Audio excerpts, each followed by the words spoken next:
Hello everyone. आज हम पढ़ने वाले हैं constructivist theory by Jerome Bruner और इसमें हम इस पूरी डिटेल पढ़ेंगे और मैं जल्दी जल्दी करवाऊंगा। और फर्स्ट थिंग हम इसमें जेरोम ब्रूनर के सारी थ्योरी जो भी इन्होंने थ्योरी दी थी रिलेटेड टू कंस्ट्रक्टिविज्म और स्पाइरल करिकुलम, इसके बारे में हम डिटेल में पढ़ेंगे इनके पूरे कंसेप्ट को। तो हम शुरू करते हैं कंस्ट्रक्टिविज्म के जेरोम ब्रूनर की कंस्ट्रक्टिविस्ट थ्योरी की। तो इससे पहले हमें ये समझना पड़ेगा कि कंस्ट्रक्टिविज्म किस तरह से डिफरेंट है बिहेवियरिज्म से।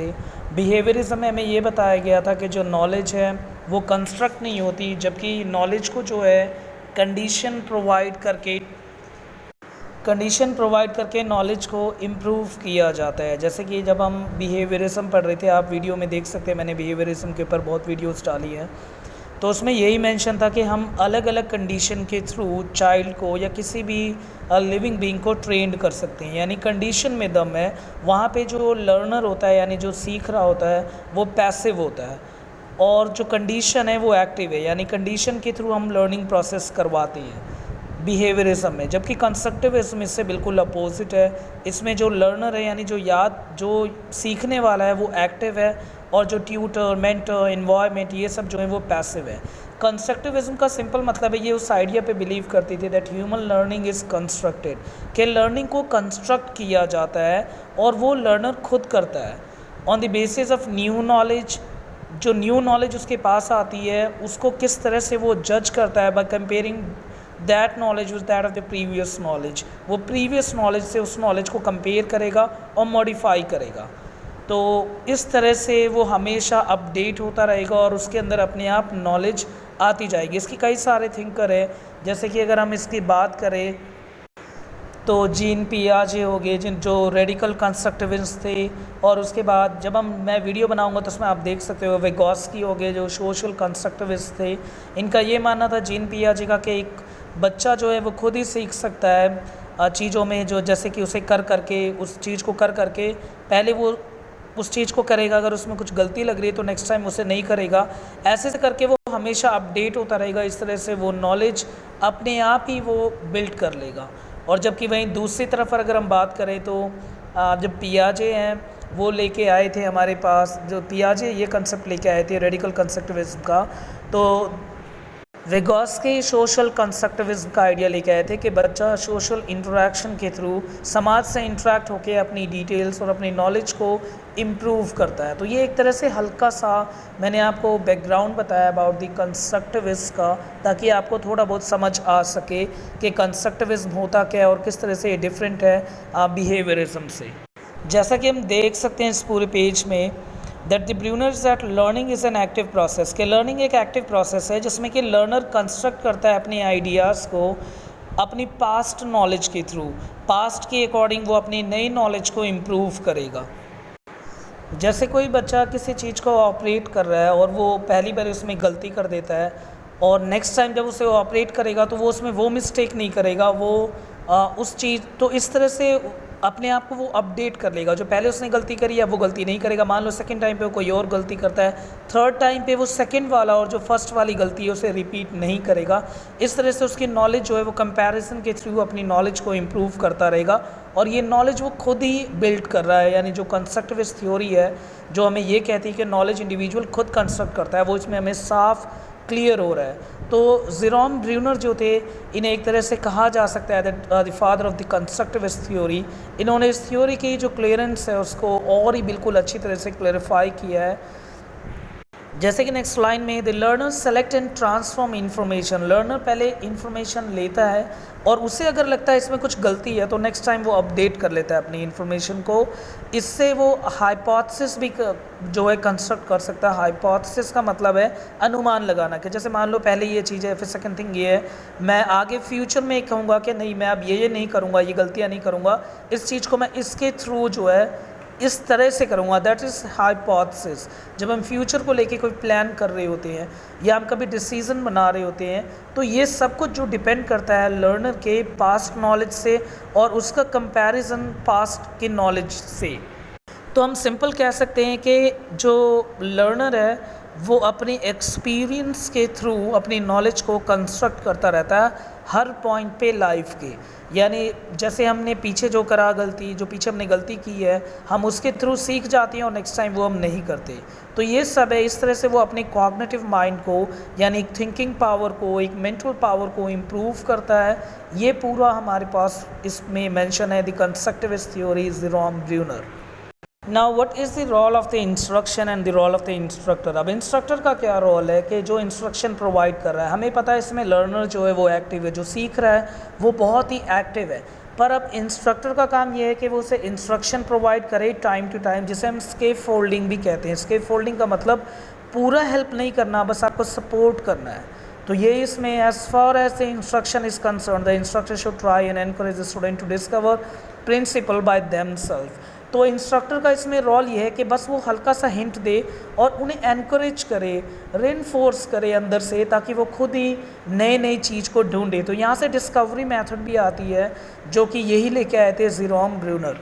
तो इंस्ट्रक्शन हमें सिर्फ इस तरह से प्रोवाइड करना है ताकि जो एक्टिव लर्नर है वो एक तरह से चीज़ों को डिस्कवर करे और उस चीज़ों के बारे में वो ज़्यादा से ज़्यादा अपने आप ही वो समझे उस चीज़ को और नई नई डिस्कवरी करे। तो इस वे से इन्होंने पूरे करिकुलम को, जो हम जेरोम थ्योरी या जेरोम ब्रूनर थ्योरी जब हम पढ़ेंगे, तो इसमें उन्होंने बताया कि इसको स्पाइरल मैनर के थ्रू समझाया है। ये स्पाइरल मैनर मैं आपको अभी थोड़ी देर में बताने वाला हूँ कि क्या है स्पाइरल मैनर।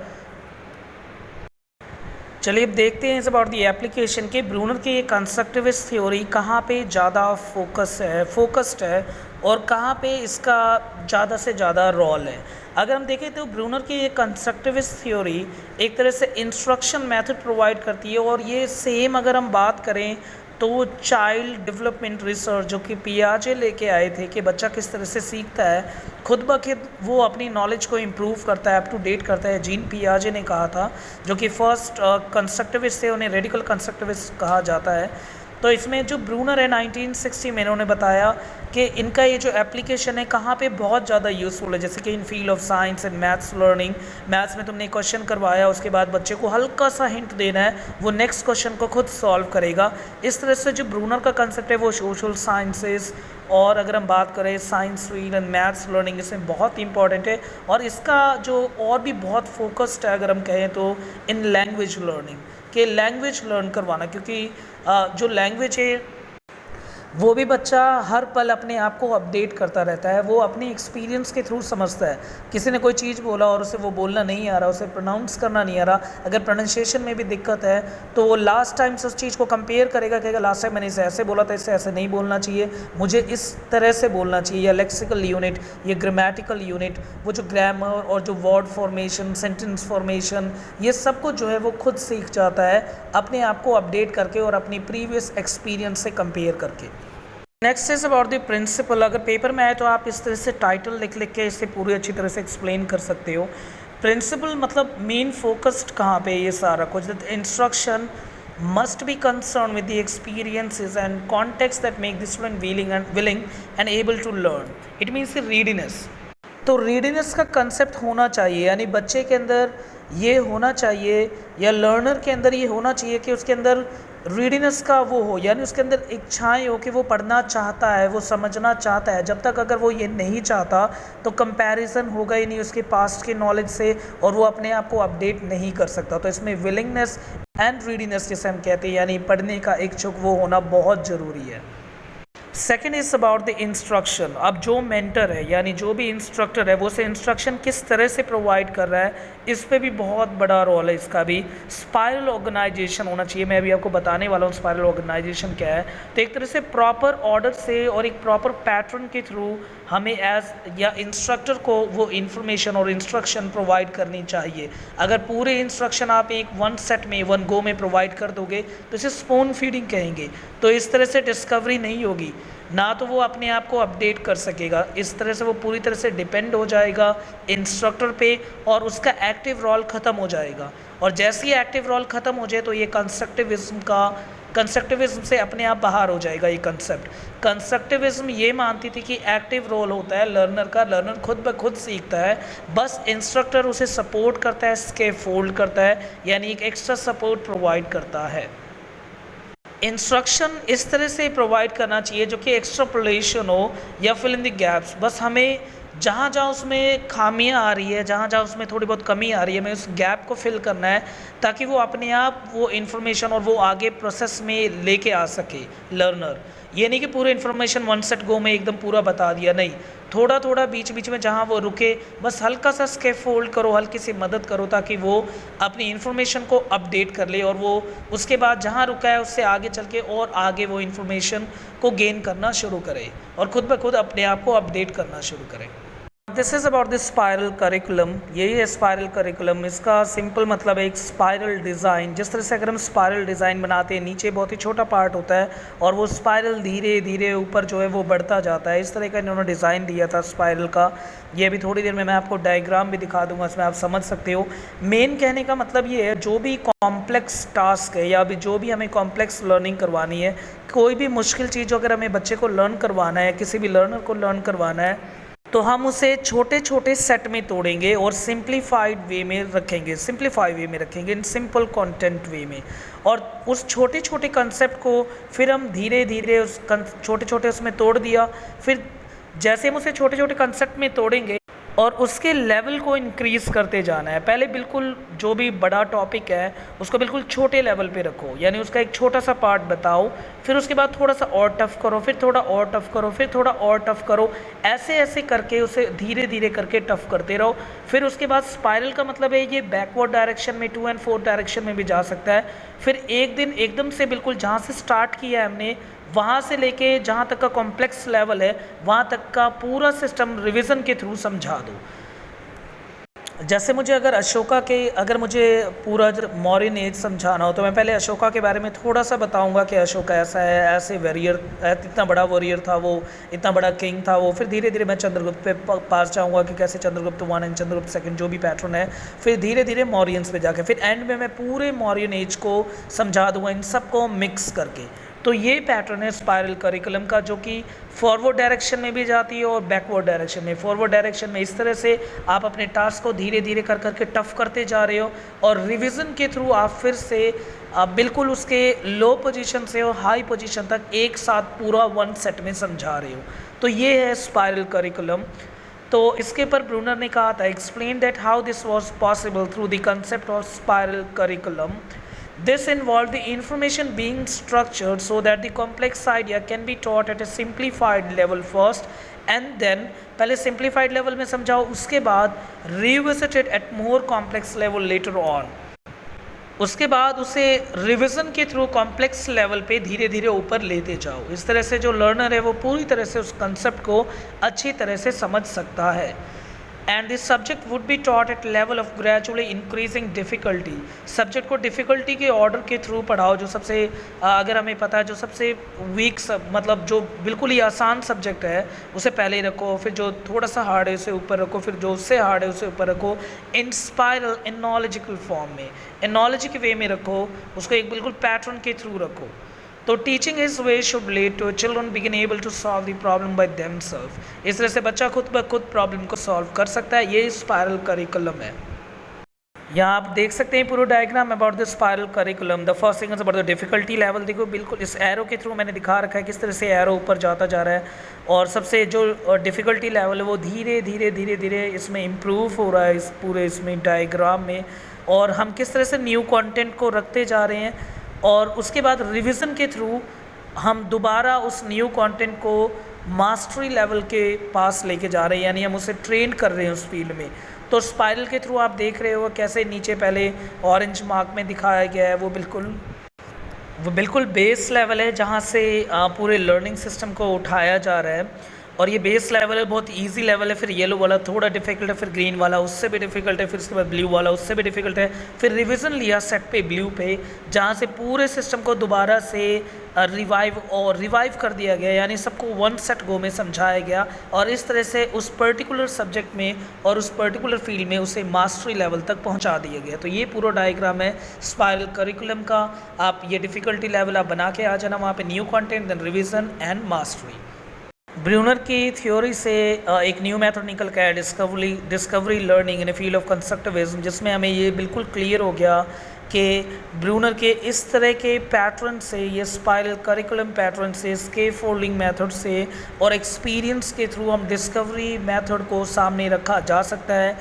यानी लर्नर अपने लिए, यानी अपने जो इस तरह से इस पूरे सेट के थ्रू जाएगा, वो अपनी लाइफ में कई चीज़ों को डिस्कवर कर सकता है। तो इससे एक्सप्लोरेटिव फील्ड और डिस्कवरी फील्ड निकल के आए इस मेथड ऑफ कंस्ट्रक्टिविज्म से, जो ब्रूनर लेके आए, the theory of constructivism. Now the discovery learning, इसके बारे में थोड़ा सा मैंने मेंशन कर रखा है, थोड़ा नहीं पूरा डीप में मेंशन है वैसे तो यहाँ। The Bruner in 1961 proposes that the learners construct their own knowledge and do this by organizing and the categorizing the information using a coding system. The Brunner believed that most effective way to develop a coding system is to discover it rather than being told by the teacher. तो ये पूरा process, अगर हम बात करें process, coding system है जिसमें कि जो लर्नर है वो अपने हिसाब से पूरे पैटर्न को रखता है, और जहाँ उसे अगर दिक्कत लगती है कि मतलब यहाँ से अब उसे कंसेप्ट समझ नहीं आ रहा, तो वहाँ पे स्कैफोल्ड कर दिया जाता है कि मतलब इंस्ट्रक्टर थोड़ा बहुत इंस्ट्रक्शन प्रोवाइड कर देते हैं उन्हें। तो इस पूरे मेथड को कोडिंग सिस्टम कहा गया है। कोडिंग सिस्टम का मतलब ये है कि लर्नर खुद ही कोड करेगा सब चीज़ को और वो खुद ही चीज़ों को समझेगा, बस टीचर जो एक पैसिव रोल प्ले करेगा और जो लर्नर है वो यहाँ पे एक्टिव रोल प्ले करेगा, वो खुद चीज़ को कोड करेगा और अपने आप कंसेप्ट को प्लेस करके एक डिस्कवरी को लीड करेगा। The concept of the discovery learning implies that the student construct their own knowledge for themselves, कि बच्चा खुद ही या स्टूडेंट लर्नर जो है वो खुद ही अपने हिसाब से चीज़ों को कंस्ट्रक्ट करेगा, चीज़ों को समझेगा। और इसलिए हम बार बारी मैं एक ही चीज़ कह रहा हूँ, इसमें लर्नर जो है वो एक्टिव है। The role of the teacher should not teach the information by rote learning, but instead of facilitate the learning process. बस वो facilitate करेंगे, इट मीन्स स्कैफोल्ड करेंगे, हेल्प करेंगे, और इतना नहीं है कि वो पूरी तरह से वन सेट गो में से पूरी तरह से समझा दे, नहीं, सिर्फ हेल्प करना है। To do this a teacher must give student the information they need. तो सिर्फ टीचर को इन्फॉर्मेशन प्रोवाइड करना है, ना कि उनके लिए सारे जो भी वो सारा कुछ जो पढ़ रहे हैं उसको पूरी तरह से ऑर्गेनाइज कर दे टीचर। ये नहीं करना टीचर को, ना ऑर्गेनाइजेशन करना है, ना उसे पूरा प्रॉपर सेट में तोड़ के उन्हें समझाना है, नहीं, ये सब लर्नर खुद ही करेगा। बस टीचर को सिर्फ जितने स्टूडेंट को इन्फॉर्मेशन चाहिए हल्का सा सिर्फ वो बताना है। और ये हमने पढ़ भी रखा है, तो हम ये कह सकते हैं एक तरह से spiral curriculum can aid the process of discovery learning. तो ये जो स्पाइरल करिकुलम है, यानी किस तरह से हम एक छोटे लेवल से बड़ा लेवल, फिर उससे बड़ा लेवल, फिर उससे बड़ा लेवल, फिर रिवीजन के थ्रू, यानी छोटे छोटे लेवल से वो अपने आप ही उनके बीच में लिंक समझेगा और लिंक को अपने आप पूरे सबको कंबाइन करेगा, और इस तरह से वो उस फील्ड में हाइपोथेसिस जनरेट करेगा कि ये हो सकता है, ये हो सकता है, ये हो सकता है, तो वहीं से डिस्कवरी निकल के आएगी। Now the Bruner learning theory in education, जिसे 3 पार्ट्स में डिवाइड किया जाता है, यानी फील्ड ऑफ एजुकेशन में ब्रूनर इतने इंपॉर्टेंट क्यों है। तो ब्रूनर ने 3 मोड ऑफ रिप्रेजेंटेशन रख रखा है। फर्स्ट इज इनएक्टिव, जिसे हम एक्शन बेस्ड कहते हैं। इनएक्टिव का मतलब ये नहीं कि एक्टिव नहीं, इनएक्टिव का मतलब है एक्शन बेस्ड, यानी इसमें एक्शन का बहुत ही प्रायर रोल होगा। ऐसे आइकॉनिक, जिसमें इमेज का मेन रोल है, it means image based, and symbolic it means language based. यानी enactive means action, iconic means image, and symbolic means language based. Now the Brunner learning theory in education, the Brunner in 1966 was concerned with this how knowledge is represented and organized through the different modes of the thinking or the representation. तो इसके through Brunner ने बताया कि learning को किस तरह से रखा जाना चाहिए in field of education. The first is inactive and the second is iconic and third one is symbolic. अब ब्रूनर की कंस्ट्रक्टिविस्ट थ्योरी हमें क्या समझाती है, देखिए नेक्स्ट उसमें बता रखा है मैंने कि that suggest that it is effective when faced with new material to follow a progression from enactive to iconic to symbolic representation. This holds true even for adult learner. अब मैं इसे पूरे डिटेल में समझाता हूँ, आप इसका मतलब क्या है इसे समझते हैं एक बार बिल्कुल ईजी वे में। कि ब्रूनर ने कहा कि लाइफ में या जब कोई भी लर्नर हो, जब उसे कोई नई चीज़ दिखती है, यानी मुझे मान लो कोई नई चीज़ दिखी, तो सबसे पहले क्या होगा, जो मेरा इनएक्टिव फेज़ है यानी एक्शन फेज़, वो आइकॉनिक में चेंज हो जाएगा यानी इमेज फॉर्म में, और वो इमेज फॉर्म लैंग्वेज फॉर्म में चेंज हो जाएगा। और ये हर एक के साथ है, चाहे कोई बिगनर हो, अगर हम कहें उस बिगनर लर्नर है, या कोई एडल्ट लर्नर हो, सबके साथ होता है। यानी सिंपल कहने का मतलब है कोई नई चीज़ अगर हम कभी भी देखते हैं तो हम उस चीज़ को समझते हैं पहले, जो एक्शन बेस्ड होता है, यानी हम एकदम से उस चीज़ को पहले उस चीज़ को देखेंगे और उस चीज़ की इमेज जो है वो हमारे दिमाग में स्टोर हो जाएगी। यानी जो एक्शन बेस्ड है, यानी उस चीज़ को पहले हम रुक जाएंगे, बिल्कुल देखेंगे, हमारा एक्शन बेस किस में चेंज हो गया, इमेज फॉर्म में। हम उसकी इमेज को अपने दिमाग में डालेंगे और उसके बाद हम उससे रिलेटेड कोई चीज़ बोलेंगे। फॉर एग्ज़ाम्पल मैंने चेयर देखा और चेयर देखने के बाद पहले मैं चल रहा हूँ, एकदम से रुक गया, मैंने चेयर देखा, इट मीन्स जो मेरा एक्शन बेस है, इनएक्टिव फेस जो है वो किस में चेंज हो गया, आइकॉनिक फेस में, क्योंकि मैंने चेयर को देखा। अब मैं उसे देख के क्या कह रहा हूँ, that this is a chair, कि ये चेयर है। इट मीन्स अब जो आइकॉनिक फेस है वो किस में चेंज हो गया, सिम्बॉलिक फेस में, क्योंकि अब मैंने उसके साथ एक लैंग्वेज अटैच कर दिया है। तो ये सिंपल है, it means action, image and then language. हम इसे ये भी कह सकते हैं enactive turns to iconic and then iconic turns to symbolic. तो ब्रूनर ने एक बात और कही कि जो भी जो लर्नर है वो यंग एज में भी वो चीज़ों को अच्छी तरह से समझ सकता है और उसे काफ़ी लंबे समय तक अपने दिमाग के अंदर स्टोर कर सकता है, अगर इंस्ट्रक्शन को सही वे से और एक ऑर्गेनाइज वे से उसे सप्लाई किया जाए लर्नर को, जो कि बिल्कुल शार्प कॉन्ट्रास्ट है, बिल्कुल अगेंस्ट भी हम कह सकते हैं, एक तरह से बिल्कुल अपोजिट वे में पियाजे ने कहा था जैसे जैसे जो ह्यूमन बीइंग है वो अपनी एज को कवर करता है, यानी जैसे जैसे वो अपनी एज के थ्रू मेंटल डेवलपमेंट होता है, और जैसे जैसे एज ऊपर जैसे जैसे यानी बच्चा जब बिल्कुल छोटा होता है उस टाइम पे वो उतनी चीज़ों को अपने दिमाग में होल्ड नहीं कर सकता, फिर वो कुछ जब और बड़ा होता है तो उसकी जो मेंटल पावर है वो इंक्रीज़ हो जाती है, ऐसे ऐसे करके मतलब वो चीज़ों को समझने लग जाता है और वो इंटरेक्ट होता है। तो इस तरह से जीन पियाजे और बाकी थ्योरीज अगर हम बात करें तो विगोत्स्की, वो जिन्होंने कहा था कि सोशल इंटरेक्शन के थ्रू समझता है, तो इन सब की तरह से अगर हम बात करें तो एक शार्प कॉन्ट्रास्ट रखा ब्रूनर का मानना था ऐसा कुछ नहीं है, इंस्ट्रक्टर अगर हल्का हल्का सा इन्फॉर्मेशन प्रोवाइड करे और एक बिल्कुल ऑर्गेनाइज वे में प्रोवाइड करे तो लर्नर जो है वो यंग एज में भी बहुत कुछ सीख सकता है। अब देखते हैं ब्रूनर के 3 मोड ऑफ रिप्रेजेंटेशन, जिसके बारे में मैंने आपको बताया था। इनएक्टिव, अगर इनएक्टिव का अगर हम टाइम पीरियड देखें तो 0 to 1 year, it means 12 month, the first 12 month. तो the first kind of memory, ये फर्स्ट काइंड ऑफ मेमोरी है, ये आपको बिल्कुल सेम वैसे ही लगेगा जैसे कि पियाजे का सेंसरी मोटर स्टेज है, यानी बच्चा जब अपने बैलेंस बनाना सीखता है, अपने हाथ पैर से वो चीज़ों को समझता है, हाथ पैर चला वला के हर चीज़ को फील करता है, सेंस करता है, ये उससे है। It's about the physical action. ये फिज़िकल एक्शन का जितना भी प्रोसेस है वो सब इनएक्टिव फेज़ में आता है, जैसे नाम से ही पता चल रहा है that it is based upon action.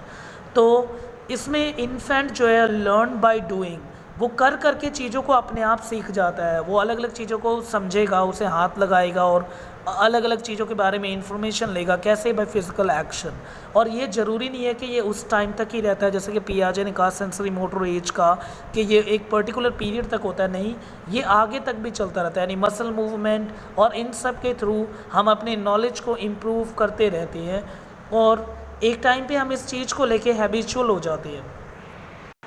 Habitual का कहने का मतलब है वो चीज़, वो एक्शन जो है हमारे दिमाग में स्टोर हो जाता है और हम उसे अनकॉन्शियस वे में परफॉर्म करते रहते हैं। हम सोचेंगे नहीं कि हम वो चीज़ कर रहे हैं पर फिर भी हम करें। जैसे कि अगर मैं बात करूँ टाइपिंग वाइपिंग, टाइप करना, जो बिल्कुल ट्रेंड हो जाते हैं वो एकदम से बिना देखे टाइप कर सकते हैं। ऐसे मैं बात करूँ रिसीविंग यानी सिलना विलना, operating any thing and any machine, तो ये सब कुछ है।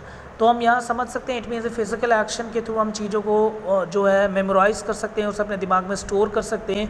ये इनएक्टिव फेस है जो कि समथिंग अगर हम कह सकें तो समथिंग क्या, हम अगर एक तरह से हम कहें 70 to 80% जो है मैच करती है जीन पियाजे के सेंसरी मोटर स्टेज से। इसीलिए ये माना जाता है कि ब्रूनर जो है, ब्रूनर में बहुत सारे कंस्ट्रक्टिविस्ट, बहुत सारे नहीं अगर हम कहें तो 2 कंस्ट्रक्टिविस्ट जो फेमस है, जैसे कि जीन पियाजे और विगोत्स्की, इन सब का ब्लेंड था इनमें। पर ये जो एक न्यू वे लेके आए थे, थोड़ा सा ऑल्ट्रेशन और थोड़ा सा मोर स्पेसिफिक किया उन्होंने, क्लियर कट प्रेजेंटेशन रखा, जहाँ पे डिस्कवरी ऑफ लर्निंग और जैसे स्पाइरल करिकुलम फेज और ये सारा कंसेप्ट लाके ब्रूनर जो है इन दोनों से काफ़ी ऊपर आ गए। Next is about the iconic phase जो 1 से 6 ईयर तक है, ये भी याद रखना, ये भी ज़रूरी है। The information is stored as a sensory images. इसमें मैंने बताया था आइकॉनिक का मतलब है in a form of images.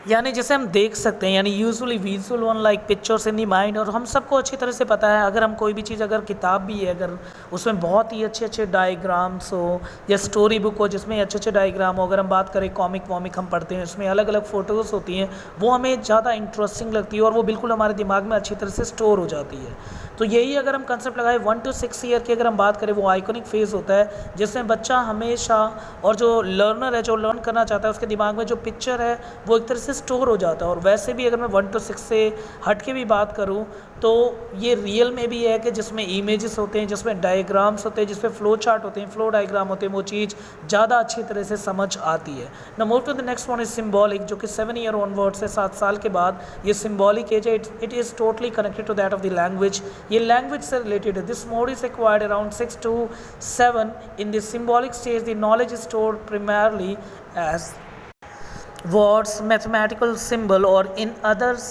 Symbol system such as music. अब इसमें हमें लैंग्वेज के थ्रू हम चीज़ों को समझना शुरू कर देते हैं, क्योंकि अब हमारा दिमाग एक तरह से पूरी तरह से चीज़ों की इमेज को समझ सकता है और उस इमेज के थ्रू हम उसको अच्छी तरह से इंटरप्रेट कर सकते हैं। तो एक तरह से लैंग्वेज से हमें उस चीज़ को डिफ़ाइन करना होता है। ज़रूरी नहीं है लैंग्वेज और वर्ड से इसका मेन है, इसमें मैथमेटिकल सिंबल को पहचानना शुरू कर देते हैं उससे अच्छी तरह, जैसे प्लस माइनस के क्वेश्चन, मल्टीप्लाई के क्वेश्चन, और अलग अलग सिस्टम और सिंबल, लैंग्वेज, म्यूज़िक, ये सब कुछ इसमें अच्छी तरह से हम क्लासीफाई कर सकते हैं और मैनिपुलेट भी कर सकते हैं चीज़ों को। तो ये है symbolic age. Now, this is very important page at compares से ब्रूनर एंड विगोस्की। यहाँ ब्रूनर और विगोस्की को हम कंपेयर करने वाले हैं। That both Bruner and Vygotsky emphasize a child's environment. दोनों कहीं ना कहीं चाइल्ड के इन्वायरमेंट पे वो कर रहे हैं कि एम्फसाइज जोर डाल रहे हैं किस तरह से इंस्ट्रक्टर का रोल है थोड़ा बहुत, और बच्चा खुद ही सीखता है अलग अलग इन्वायरमेंट के थ्रू इंटरेक्ट होके। जिस तरह से विगोस्की ने कहा the social environment is more, और इसी तरह से ब्रूनर भी कहना चाहते हैं कि ये इन्वायरमेंट का असर होता है कि जहाँ पे जो लर्नर है वो किस इन्वायरमेंट में है, तो वो उस तरह की डिस्कवरी को लीड करेगा। And that's more than the पियाजे डिड। तो specially the social environment more than the पियाजे डिड। इतना वर्क जो पियाजे ने नहीं करा था जितना कि ब्रूनर लेके आए थे। और विगोस्की का भी कंसेप्ट काफ़ी हद तक सही है।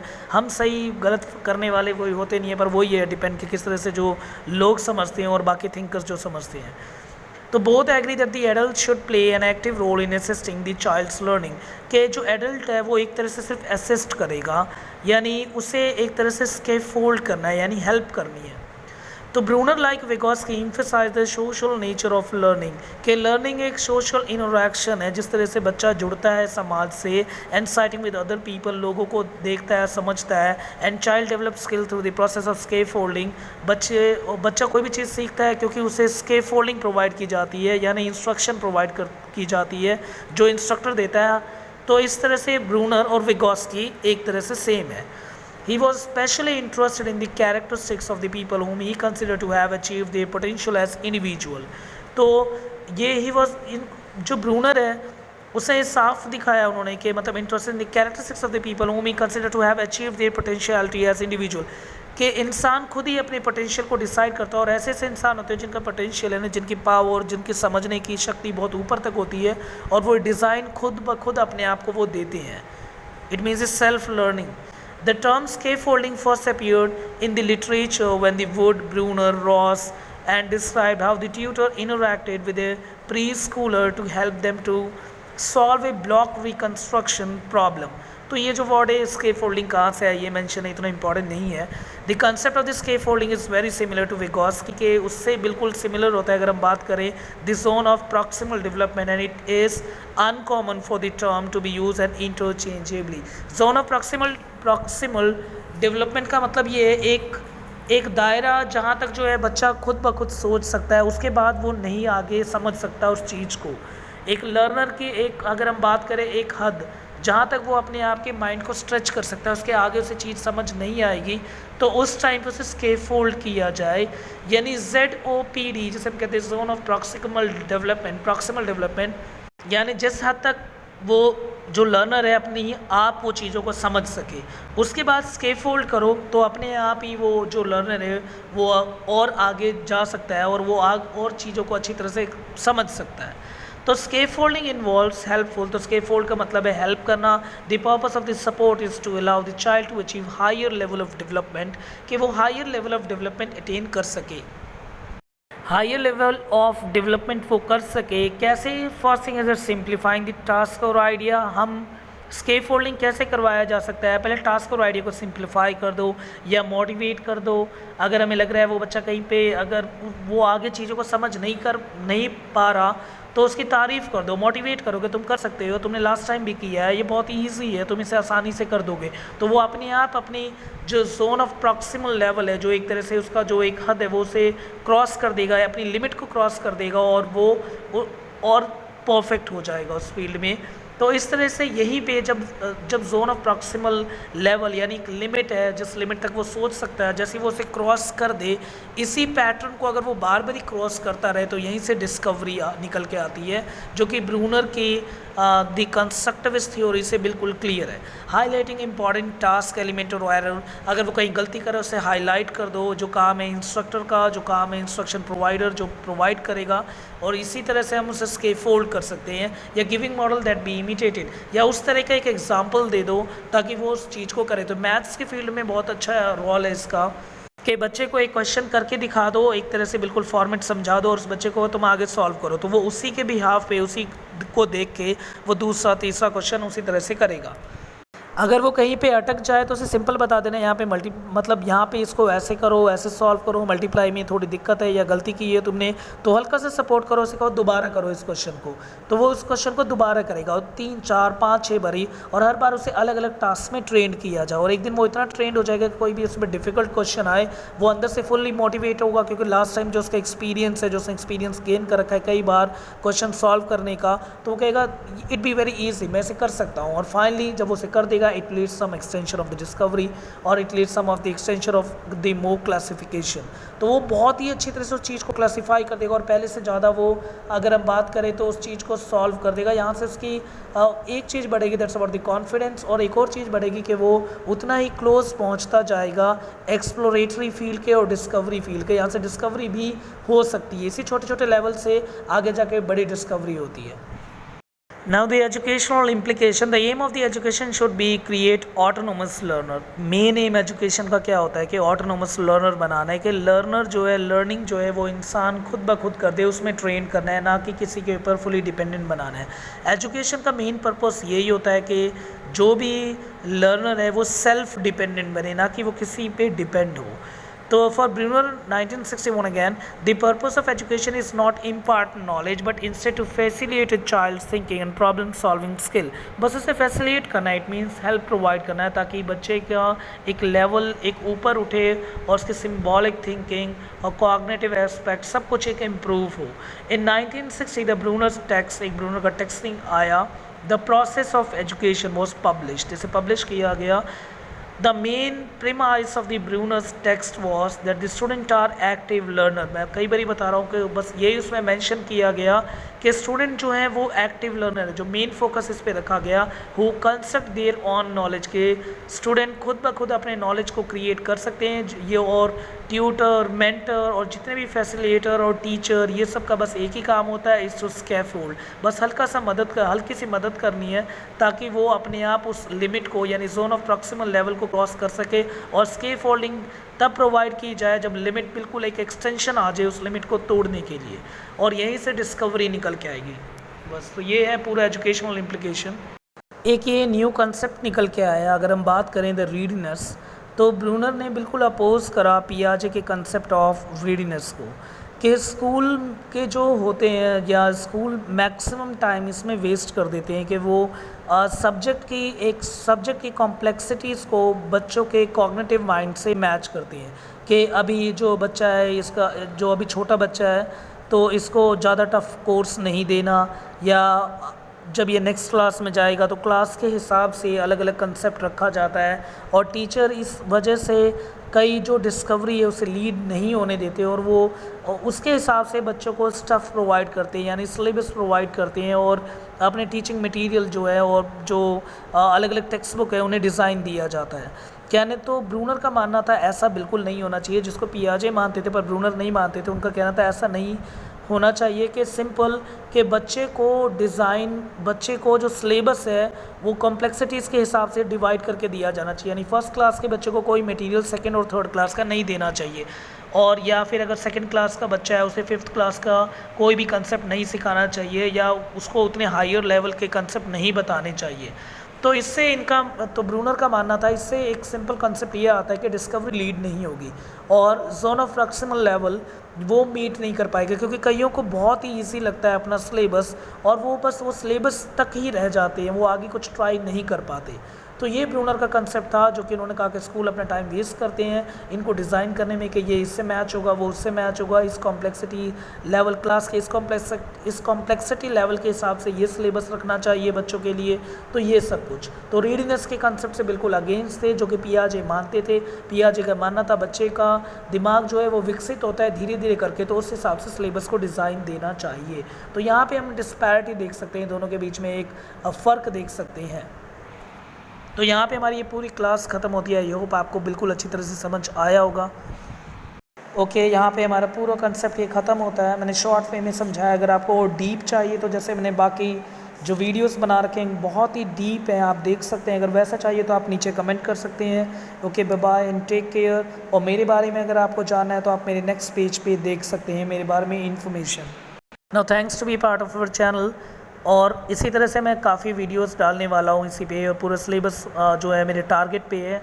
होप सो आपको बिल्कुल अच्छी तरह से समझ आ रहा होगा। और अगर मेरे बारे में और जानना है तो नेक्स्ट पेज में मैंने मेंशन कर रखा है, आप उसमें देख सकते हैं मेरे बारे में। Okay, thank you, bye bye.